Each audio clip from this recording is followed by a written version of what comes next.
I just want to pick up on a couple of themes and really repeat some key messages. We made this very clear a week ago when we set out the exit strategy that phase two, and Heidi's repeated it again this morning, as has Nikki. Phase two very much is stay at home.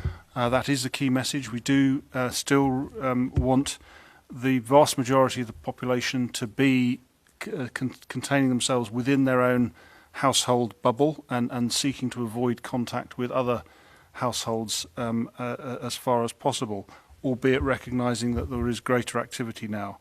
And I think in that context, again, we're picking up some messages and feedback that, for example, in relation to the shopping experience, there are more children being taken to accompany parents. It's becoming more of a family experience again.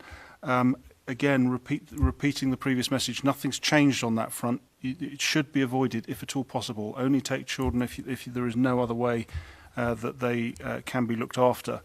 And unfortunately, the distancing is still required in shops, so the patience is still required in that environment as well, and also frequency. Try, as Dr. Brink has said on a number of occasions before, to avoid, to reduce the frequency with which you need to go to the shops. So one bigger shop rather than several little shops.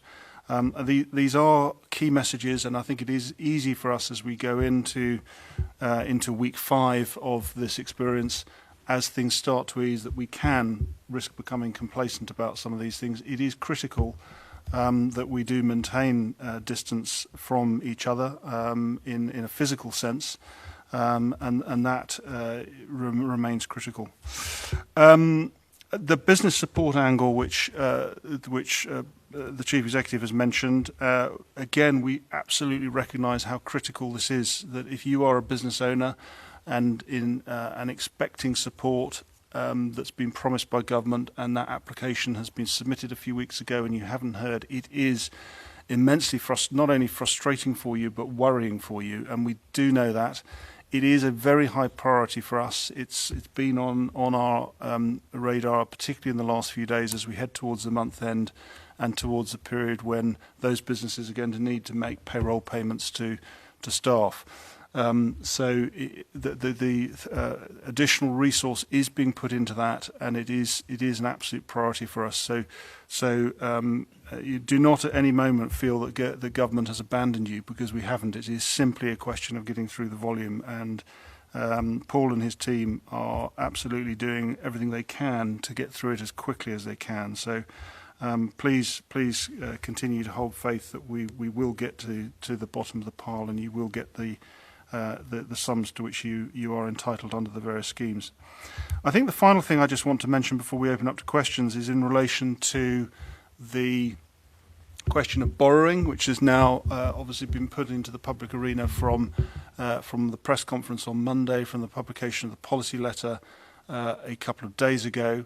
And quite a number of people have contacted me to ask whether they will be able to participate. They would like to have the opportunity to be able to support the local economy by lending through this process if borrowing is indeed required in due course, and how would that happen, and so on. And I think what I would say at this stage is we haven't really got to that level of detail. We absolutely recognise there is an appetite out there for the local community to support this. And all of the options will very much be considered. The first priority is to get over the next step, which is for the state's deliberation to provide the delegated authority and the flexibility that Policy and Resources is seeking to be able to consider this further down the line. That debate, subject to the presiding officer, subject to the bailiff's decision, is likely, and the state's indeed agreeing, is likely to take place next Wednesday now as an additional state sitting.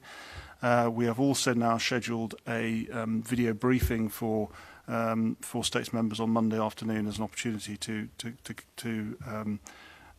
give a greater discussion before the debate itself. We absolutely recognise, as I said on Monday, the scale of this is enormous. As eye-watering was the phrase I used, and that is correct. And it is absolutely right that the states should challenge and should scrutinise before they make such a decision.